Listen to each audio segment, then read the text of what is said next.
Quand les nouvelles s'affolent, Métropole fait le point. Le point tous les matins, à 8h, simultanément sur Radio et Télémétropole. Le point est une courtoisie de MSC+, MSC Trading et Maché Titoni.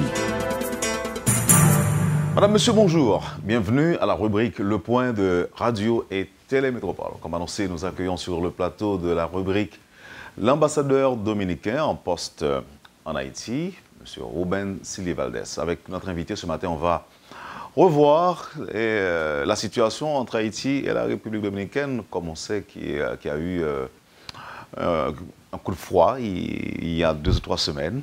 Monsieur l'ambassadeur, bonjour. Merci d'accepter d'être avec nous ce matin pour nous parler. Bonjour Randall, très content d'être là. J'ai perdu la routine de venir. Oui, mais bon, en effet, on va quand même renouer avec les anciennes pratiques. Ok. Tout à fait. Alors, est-ce qu'aujourd'hui, avec la réouverture des consulats dominicains en Haïti, est-ce qu'on peut parler de normalisation des rapports entre Haïti et votre pays? Oui, je pense que déjà les consulats fonctionnent de façon régulière. Donc, ils sont commencés depuis hier. Donc, ils sont ouverts à tous les services que normalement doit offrir le consulat dominicain en Haïti. Et bon, l'ambassade, comme tu sais, n'a jamais été fermée. L'ambassade a été ouverte. Il y a eu le ministre conseiller Pastor Vasquez qui a gardé l'ambassade en tant que j'étais en consultation en République dominicaine. Et il faut dire qu'en réalité, je ne dirais pas une normalisation des relations, parce que les relations ont été normales, n'ont pas changé. On a eu un impasse diplomatique. Il y a eu de la tension quand même. Oui, il y a eu un impasse diplomatique, parce que jamais les chemins de dialogue ont été fermés. Et c'est ça qui est important. Oui, alors on va revenir pour en parler, mais ceci dit, dans votre pays, on est plutôt satisfait des dispositions prises par Haïti pour garantir la sécurité des Dominicains, des consulats dominicains, ou encore des intérêts des Dominicains en Haïti aujourd'hui.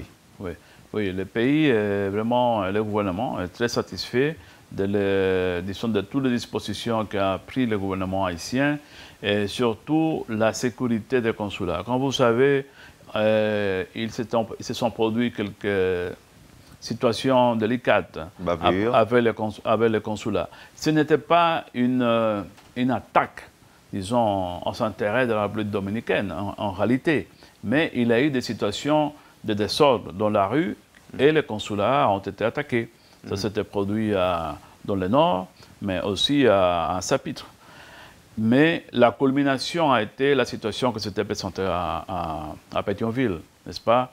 Donc, tout ça a donné une impression qu'il y avait une certaine insécurité dans les locales diplomatiques de la République dominicaine. Et c'est à cause de là qu'on a eu beaucoup d'inquiétudes, n'est-ce pas, autour de la sécurité des consulats et du personnel diplomatique et consulaire en Haïti. Il y a eu des problèmes en Haïti, mais il y a eu aussi dans votre pays, en République dominicaine. Est-ce que vous avez rendu l'appareil aux Haïtiens? Oui, bien sûr. Il faut dire que la République dominicaine a toujours gardé les installations haïtiennes avec la police nationale. Ce n'est pas par la situation que s'était produite aujourd'hui qu'on a coloqué la sécurité officiellement. Et il faut dire même que même les chauffeurs et les gardes-corps des ambassadeurs en République dominicaine sont des policiers dominicains depuis une vingtaine d'années. Donc, bon, on n'a jamais demandé une réciprocité parce qu'il faut dire que nous, on se sent garantis en Haïti.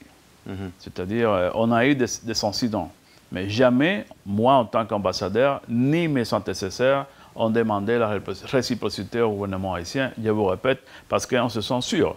Mais étant donné la situation qui s'est présentée le mois dernier, bon, on a changé un peu. Mais en République dominicaine, on a garanti tout le temps la sécurité des ambassades. On a eu, en même temps, vous allez me demander sûrement, je vais vous éviter ça, la situation de la résidence de mon ami, mon cher ami, Frixineas. Mais ça, c'est un cambriolage qui a été planifié avec, disons, intelligence, n'est-ce pas? Mais la maison était gardée. Vous insinuez quoi? Bon, il y a eu des voleurs qui se sont préparés pour attaquer la maison. C'est-à-dire, ils ont introduit quelqu'un qui faisait du travail pour l'insecticide, comment ça s'appelle, les insectes, et en connexion avec un policier, ils se sont mis d'accord pour organiser le vol. Donc, ils ont pénétré la maison, ils ont reconnu la maison, et après, ils ont planifié le vol, et ils ont attaqué les policiers qui étaient à la porte, et ils sont entrés. Donc, ça a été quelque chose plus difficile à éviter. Mais, disons que tout de suite après, on a attrapé les délinquants, on a trouvé la boîte de M. Cinéas, on a trouvé les papiers de l'ambassade qui ont été volés, excepte l'argent et deux montres de valeur qu'il avait à perdu. Donc, ça dit qu'il y a eu une enquête qui a abouti, on a procédé à des arrestations aussi? Tout de suite, oui. OK. Ceci a été perpétré par des Dominicains et des Haïtiens, vous voulez dire? Non, c'était des policiers, un policier en service. Donc, il était complice des voleurs. Donc, leur nationalité? Dominicain. Dominicain. Dominicain, oui.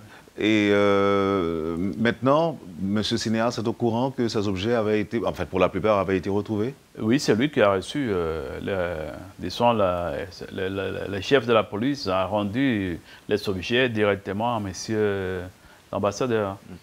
Et il faut dire que l'enquête de ce cas a été dirigée personnellement par les chefs de la police. OK. Dites-nous, monsieur l'ambassadeur, cette semaine encore, on parle d'attaques sur des Haïtiens.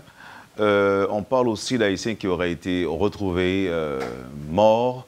Est-ce que vous avez des informations ou encore des précisions sur ces cas, ces derniers cas? On a des informations, mais pas de précisions. Parce que quand je parle de situations pareilles, j'attends la réponse du procureur de la justice. Et il faut avoir les enquêtes, premièrement, parce que vous savez, maintenant, la population haïtienne en République dominicaine est une population considérable. Et les Haïtiens, à différence de ce qui s'est passé à l'époque de l'industrie sucrière, ils s'étaient enfermés dans les batailles. Et maintenant, la migration haïtienne est dans toute la société dominicaine. C'est-à-dire, il y a c'est ce que j'appelle la nouvelle migration haïtienne, qui se trouve surtout dans les villes. Voyez? Donc maintenant, les contacts entre la population haïtienne et la population dominicaine est beaucoup plus fréquent. Et malheureusement, il faut le dire, nous sommes en train de supporter en République dominicaine une hausse de la violence et de la délinquance. Et je pense que le pays est toujours... on peut garantir la circulation des touristes, etc., etc. Mais l'insécurité, ça augmente. Et si l'insécurité augmente en général dans les pays, la population haïtienne qui est présente partout va souffrir ça. Pareil que les Dominicains. Donc pour chaque Haïtien qui est mort en République dominicaine, sûrement qu'il y a 10 ou 15 Dominicains qui sont aussi morts. Donc c'est une question de la violence généralisée qui se produit par des faits courants, vous voyez. Mais il faut, et c'est pour cela qu'il faut attendre toujours les enquêtes de la justice. Dites-nous, monsieur l'ambassadeur, la situation qu'il y a eu il y a environ 2 semaines entre Haïti et la République dominicaine, comment peut-on la qualifier? Dans quel sens? C'est-à-dire, est-ce qu'on peut parler tout simplement d'incident dans les rapports entre les deux républiques? Ou bien petit incident, incident grave, relation tendue? Comment peut-on qualifier ce qui s'est passé? Bon, je pense que vous savez donner une très bonne qualification, relation tendue. Pourquoi? Parce que, vous voyez, il y a eu la horrible et exécrable mort de ce garçon à Santiago. Et bon, ça a développé une certaine manifestation à la République dominicaine et en Haïti aussi. Parce que je pense que c'est quelque chose qui frappe, n'est-ce pas, la dignité de tout le monde. Et c'est normal. Mais, vous savez, la situation a été produite étant donné qu'à un moment donné, le gouvernement haïtien a manifesté son support à tous les qualificatifs qui font les manifestants. Étant donné une situation pareille, le gouvernement dominicain ne peut pas accepter ça. Pourquoi? Parce qu'en réalité, ce n'est pas la faute du gouvernement dominicain. Et si vous accusez le gouvernement dominicain en tant que gouvernement haïtien, ça va créer une relation de tension. Il faut répondre. Parce que c'est une situation qui accule le gouvernement dominicain et oblige le gouvernement dominicain à réagir en face du gouvernement haïtien. Vous voyez? Parce que, le ministre des Affaires étrangères a reçu une lettre avec une plainte de la part du ministère des Affaires étrangères haïtien où on accusait le gouvernement dominicain. Et ça, c'est délicat. Vous voyez, ça, c'est délicat parce que si les deux gouvernements se mettent en face, il y a la tension. Il faut éviter tout le temps la tension. Mais pourquoi? Parce que le gouvernement dominicain, pareil que le gouvernement haïtien, a gardé une position d'équanimité, d'équilibre tout le temps. Et c'est ça qui nous a surpris. Voyez? Et à partir de là, de toute façon, comme je vous avais dit, jamais on a coupé les chaînes de communication pour se mettre d'accord. On a toujours discuté. Mais il faut tenir compte. Vous voulez que je vous arrête un moment, que je vous interromps un moment, monsieur l'ambassadeur? Ah oui, d'accord. Oui, et quand le ministre des Affaires étrangères a dit que la patience a ses limites, qu'est-ce qu'il voulait dire? C'est ce qu'il a voulu dire, le ministre dominicain, c'est qu'il ne faut pas accuser le gouvernement dominicain des faits qui ne sont pas commis par le gouvernement dominicain. Parce que le gouvernement dominicain, le gouvernement Danilo Medina, même le gouvernement Leonel Fernandez, c'est un gouvernement qui a essayé de construire une nouvelle relation avec Haïti. Ce sont des gouvernements qui ont travaillé pour organiser la relation avec Haïti, pour ordonner la relation avec Haïti. Et que ce sont, même à l'intérieur du gouvernement, il y a des secteurs sociopolitiques qui ne sont pas d'accord avec cette politique internationale du gouvernement Medina. Et ils doivent lutter contre les secteurs qui s'opposent à une politique nouvelle avec Haïti. Donc le gouvernement Medina confronte une opposition politique très forte. Oui. Et si le gouvernement dominicain est en train de construire une nouvelle relation avec Haïti, on ne peut pas accuser le gouvernement dominicain. Vous voyez? Donc, Alors, certains auditeurs ou téléspectateurs qui nous suivent peuvent par exemple, éprouver le désir de vous demander, monsieur le ministre, monsieur l'ambassadeur, si vous étiez par exemple chez vous et vous observiez par exemple un Dominicain tué, pendu sur la place publique, comment vous auriez réagi? De la même façon. Parce que j'ai réagi de la même façon avec l'Haïtien qui a été pendu. N'est-ce pas? C'est-à-dire, ce n'est pas besoin que ce soit un Dominicain, ça suffit que ce soit un être humain. Vous voyez? Ma première réaction, c'était avoir pensé au Ku Klux Klan, au fascisme. Vous voyez? C'est ma réaction personnelle. Et beaucoup de Dominicains. Et je pense que même le président Medina a pensé la même chose. Mais en tant que gouvernement, vous ne pouvez pas faire des accusations immédiates. Il faut attendre les enquêtes. Nous sommes forcés, pour nous exprimer, à finir les enquêtes et après faire la déclaration. Vous voyez? Mais le sentiment immédiat a été ce sentiment. Donc ça veut dire que le gouvernement haïtien n'a pas totalement tort? Le gouvernement haïtien a eu tort étant donné qu'il a fait l'accusation tout de suite. Il a responsabilisé le gouvernement dominicain, comme si c'était une politique du gouvernement dominicain. Et je pense que chaque fois qu'il y a un problème en République dominicaine, on aura beaucoup de problèmes. Parce que les relations, je vous répète, ne sont pas encore bien ordonnées. On travaille sur ça. Mais à chaque fois qu'il y a un problème, il faut se mettre en contact directement avec le gouvernement et approfondir les enquêtes avec le gouvernement. Et c'est pourquoi vous avez dit, monsieur l'ambassadeur, qu'il y a trop d'informels dans les rapports entre les deux républiques? Oui, encore. Pourquoi?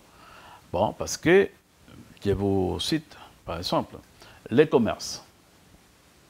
C'est un commerce énorme. Mais ce commerce s'était développé sans aucune régularisation. Qui a ordonné le commerce avant de commencer? Comme j'ai dit, les propriétaires de la frontière. Donc les informels de la frontière. Mais les deux gouvernements sont débordés par le commerce. Et nous n'arrivons pas encore à nous mettre d'accord pour organiser un accord commercial qui puisse garantir des deux côtés un commerce beaucoup plus formel. Vous voyez.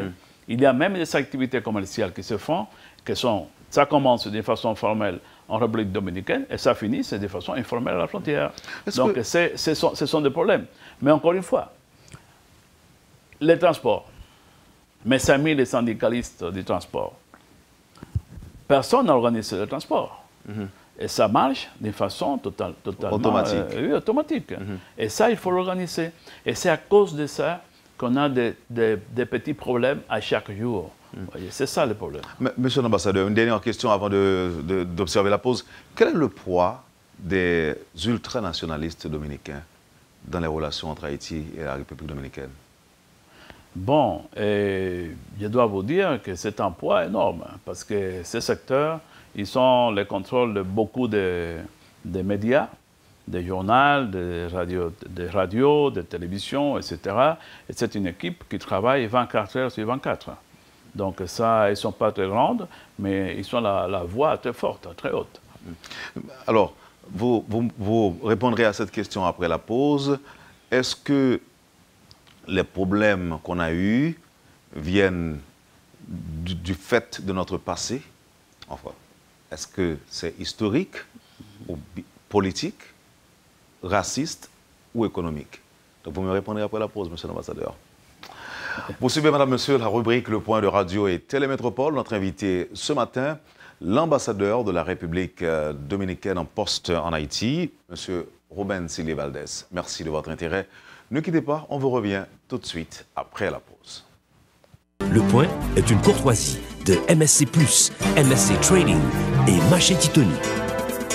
Merci, madame, monsieur, de votre patience et de votre intérêt. Vous suivez la rubrique Le Point de Radio et Télémétropole. L'ambassadeur dominicain, monsieur Ruben Silly Valdez, est avec nous ce matin. C'est notre invité.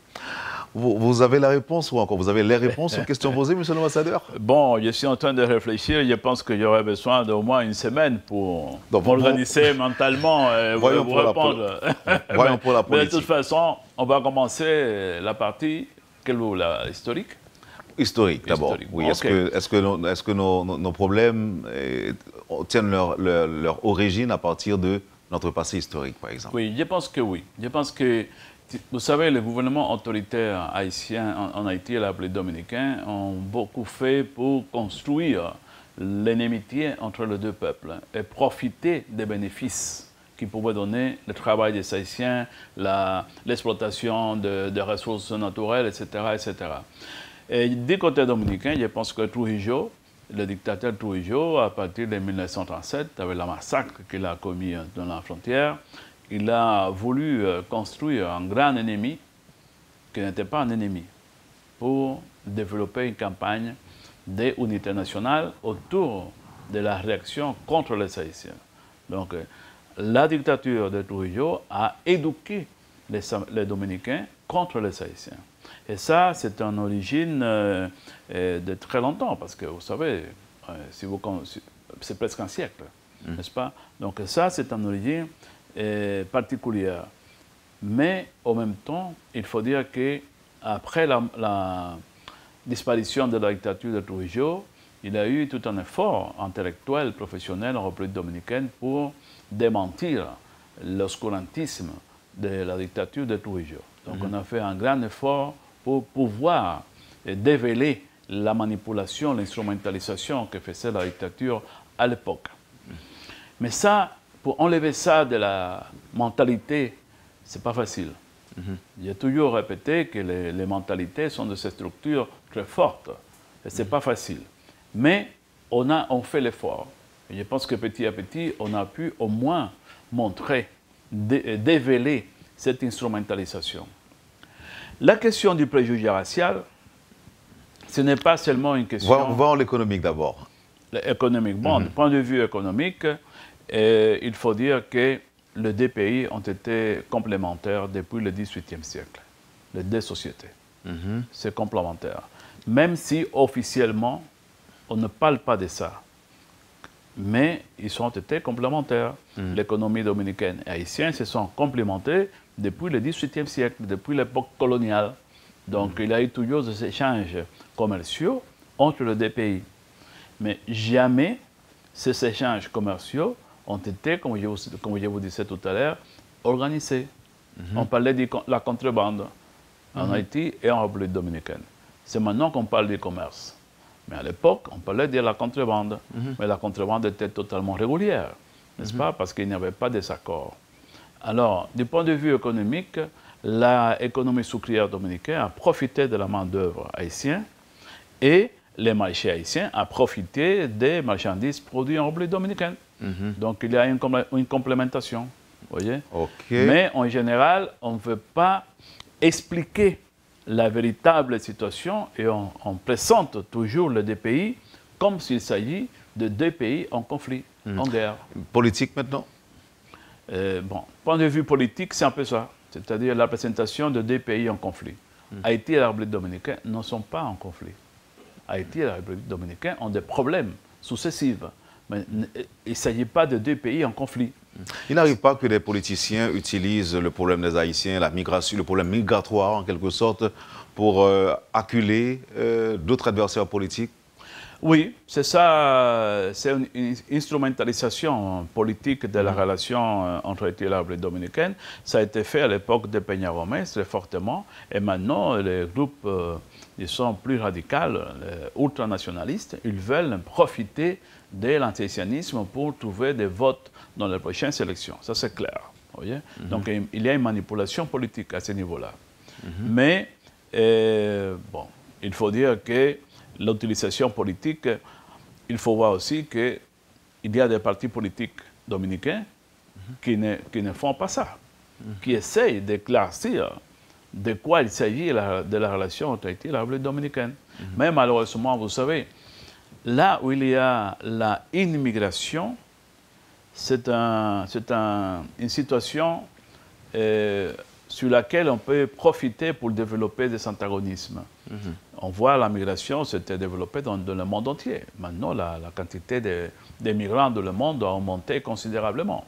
Et c'est pour cela que les campagnes nationalistes fascistes ont plus beaucoup de force. Là où il y a une population migratoire, on peut développer un sentiment anti-migratoire. Et c'est ça qui facilite les choses. Maintenant, voyons pour le dernier point.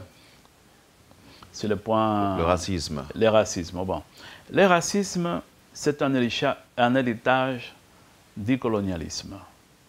Le racisme, c'est un instrument, un mécanisme qui a été introduit par le colonialisme pour pouvoir dominer les colonisés. Alors, tous nos pays, malheureusement, nous avons hérité une vision raciste à l'intérieur de la société. Que ce soit la République dominicaine, que ce soit la Costa Rica, qui est un pays très, très démocratique, que ce soit Haïti, que ce soit n'importe quel pays, il y a un réflexe du racisme. C'est-à-dire, nos pays, nos sociétés ont été formés par le colonialisme à partir de la couleur de la peau. Et malheureusement, nous n'avons pas encore pu nous libérer de cette imposition coloniale. Donc, mais en République dominicaine, on ne peut pas dire que le racisme, c'est seulement pour les Haïtiens. Entre les Dominicains, il y a du racisme, comme il y a entre les Haïtiens du racisme. Vous savez qu'est-ce qui est le plus délicat? La xénophobie, c'est-à-dire la construction de la haine contre l'étranger. Oui, c'est clair. Par exemple, cette manifestation dont les slogans ont été vulgarisés sur les réseaux sociaux et sur le net, où des Dominicains disent nous ne sommes pas racistes, mais nous sommes contre les Haïtiens de notre pays. Oui, c'est ça. Donc, mais ça devient au même. Ça devient au même. C'est-à-dire que quand vous catégorisez une population étrangère différente à la vôtre, c'est une façon d'exclure l'étranger. Donc, c'est la xénophobie. Mais vous savez, Wendell, le racisme, là où il y a une population migrante, c'est aussi un mécanisme pour diminuer les prix de la main-d'œuvre étrangère. C'est-à-dire, il y a beaucoup de stéréotypes contre les étrangers. C'est un mécanisme pour que la main-d'œuvre soit moins chère. C'est le processus qu'on appelle la ethnisation de la main-d'œuvre. Donc, celui qui est étranger aux Haïtiens, il est pauvre, il est noir, il est sale, il est tous les stéréotypes, n'est-ce pas? Ce sont des mécanismes du même capitalisme pour diminuer la valeur de la main-d'œuvre. Et malheureusement, les gens de la population qui n'ont pas les mécanismes pour se libérer de cette influence, ils les acceptent. Parce que c'est normal. Voyez. Que les origines de nos problèmes soient politiques, économiques, racistes, comme on l'a dit, quel devrait être le comportement idéal à adopter par les dirigeants des deux pays de manière à atténuer ou encore à améliorer les relations entre les deux républiques, monsieur l'ambassadeur? Bon, je pense qu'on a déjà commencé. Si vous aurez entendu les ministres de la présidence de la République dominicaine, Gustavo Montalvo, à la dernière réunion de la commission de haut niveau à Santo Domingo, où il expliquait comment c'est un héritage qu'on doit enlever de nos traditions culturelles. Lui, il s'est manifesté, il a cité même Mandela pour dire ça a été une action exprès pour construire la haine. Parce que personne n'est agent de la haine contre un autre. Mais de la même façon, nous pouvons éduquer nos populations pour enlever la haine des attitudes des Dominicains. Ça, le gouvernement dominicain commence à promouvoir, n'est-ce pas, la nécessité de calmer les campagnes qu'ils font contre les Haïtiens en République dominicaine. Votre collègue Roberto Marchena, Rodriguez Marchena, de la chef de presse du Palais national, va dans le même sens. Il a qualifié les actions contre les Haïtiens de fascisme. Donc ça, ce sont des postures où le gouvernement envoie les messages, il faut arrêter ça. Mais en même temps, il faut reconnaître, je pense que la campagne qu'a organisée le gouvernement haïtien pour dire à la radio qu'il faut respecter la délégation dominicaine, il faut respecter les Dominicains dans la rue, les propriétaires dominicains. C'est comme ça qu'on va construire. Et on n'aura pas de résultats tout de suite.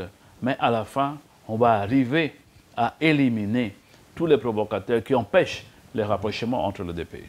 Aujourd'hui, il y a certaines appréhensions de la part des Haïtiens par rapport au mois de juin prévu pour la fin de la régularisation des ressortissants haïtiens en situation irrégulière. On redoute une déportation massive d'Haïtiens. Qu'est-ce que vous prévoyez, monsieur l'ambassadeur?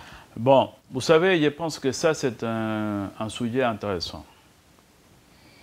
Un des aspects qui n'a jamais été ordonné, c'est la migration.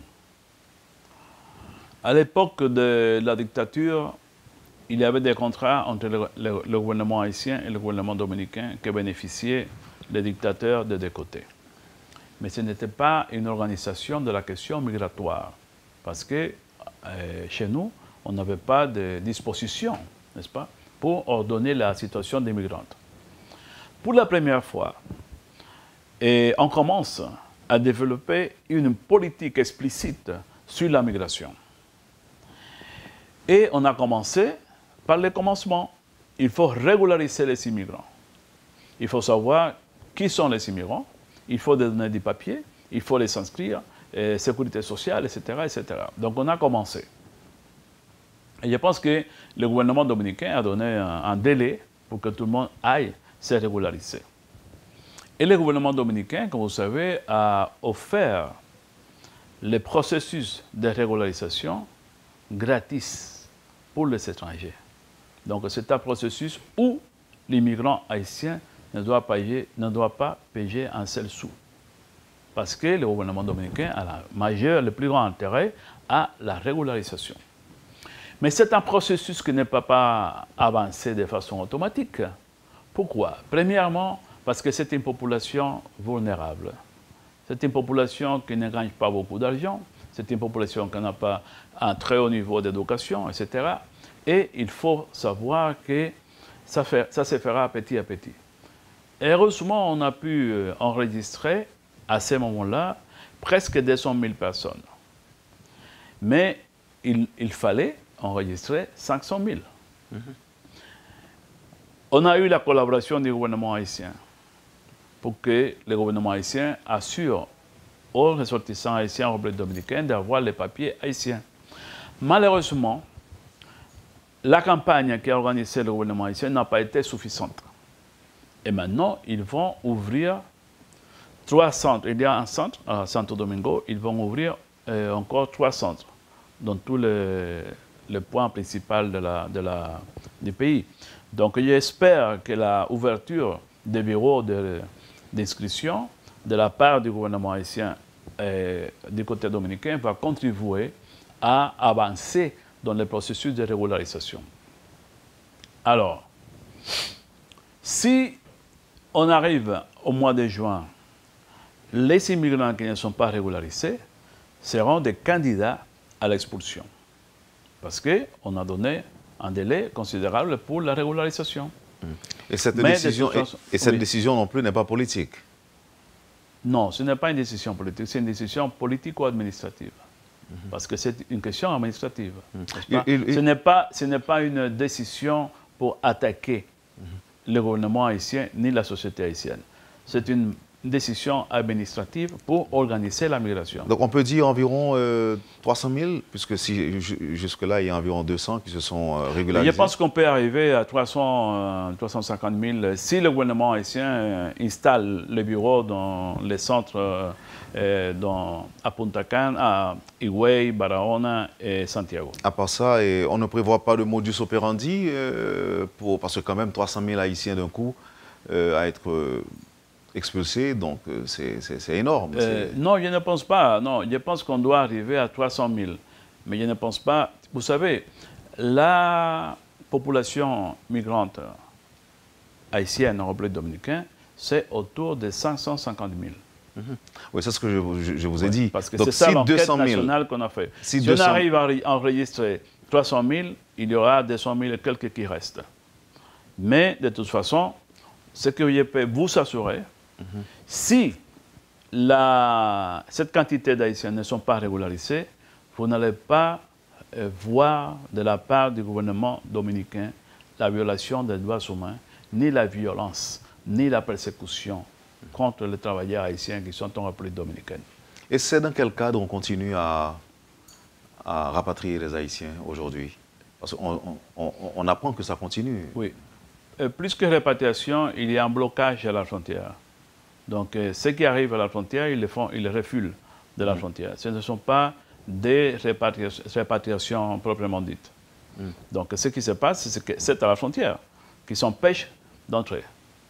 Mais ce n'est pas des répatriations à l'intérieur du pays. Quelques petites questions, monsieur l'ambassadeur. Combien d'argent gagne la République dominicaine par jour à travers ses consulats en Haïti? Combien d'argent? Ça rapporte combien d'argent à la République dominicaine, le fonctionnement des consulats? Ouais. Non, je ne peux pas vous dire, parce qu'en réalité, l'ambassade ne fait pas la supervision des consulats. C'est directement le ministère des Affaires consulaires qui travaille directement avec eux. Mais il faut que je vous dise que l'argent qui peut rentrer à cause des visas, etc., ce n'est pas une somme importante pour le budget de la République dominicaine. OK. Plusieurs vidéos circulant sur le net également, sur Internet, montrent des Dominicains en train de brûler des drapeaux haïtiens. Est-ce qu'il y a eu qui ont été arrêtés, interpellés par la police dominicaine? Vous savez, il y en a, oui, qui ont été arrêtés. À Santiago, il y a eu une manifestation. Ils sont quelques-uns qui ont été arrêtés. Mais il faut faire attention à ces vidéos, hein, parce que au moment de la manifestation à Pétionville, ils ont montré un drapeau dominicain qui a été brûlé par les Haïtiens. C'était faux. Nous étions là et il n'y a pas eu de drapeau dominicain brûlé, ni à l'ambassade, ni au consulat. Mais pourtant, à la télévision, on a vu le drapeau brûlé. Vous voyez, donc il faut faire attention à ça. Le sort de l'Haïtien qui a été arrêté en République dominicaine après avoir été surpris en train de descendre ou encore de brûler le drapeau dominicain, où est-il cet Haïtien? Bon, je ne sais pas. Ben moi, je ne fais pas le suivi. Mais s'il a été emprisonné, c'est sur les mains de la justice. Et je vous assure que... C'était le jour de l'indépendance de la République dominicaine. Non, il n'y a pas d'informations autour de ça. Vraiment, sincèrement. Si j'aurais su, je vous explique. Mais s'il a été emprisonné, il est sur les mains de la justice, sûrement. Et pour finir, Monsieur l'ambassadeur, la situation se calme aujourd'hui et on parlait de grandes craintes des Haïtiens après les incidents enregistrés il y a environ 2 semaines. Est-ce que les Haïtiens qui nous suivent actuellement en République dominicaine se sentent en sécurité? Quelle est leur situation réelle aujourd'hui? Oui, je pense que tout ce qu'on a fait a donné l'assurance et la tranquillité de deux côtés. Parce qu'il y a eu aussi certaines inquiétudes du côté haïtien, de la population dominicaine en Haïti, et je pense que ça a assuré. Je pense que les 2 ministres des Affaires étrangères ont fait un travail excellent. Il faut reconnaître que les 2 ministres qui ont eu toujours la communication ont travaillé de façon très intelligente et très effective. Vous savez, la réunion qu'ils ont faite à Guatemala et après la réunion de travail à Jimani, ça a été excellent. Et ils ont pris des mesures importantes pour assurer aux 2 populations, disons, la calme.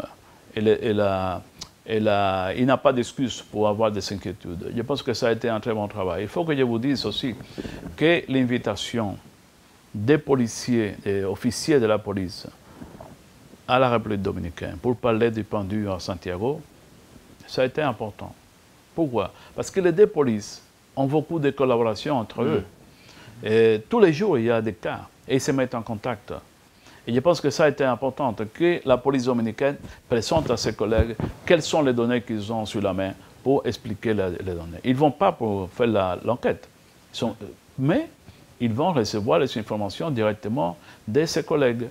Mais aussi la présence du chef de la police haïtienne et du chef de la police dominicaine à Jimani, ils ont eu l'opportunité de dialoguer et illustrer la salle qui était là, de comment on doit agir.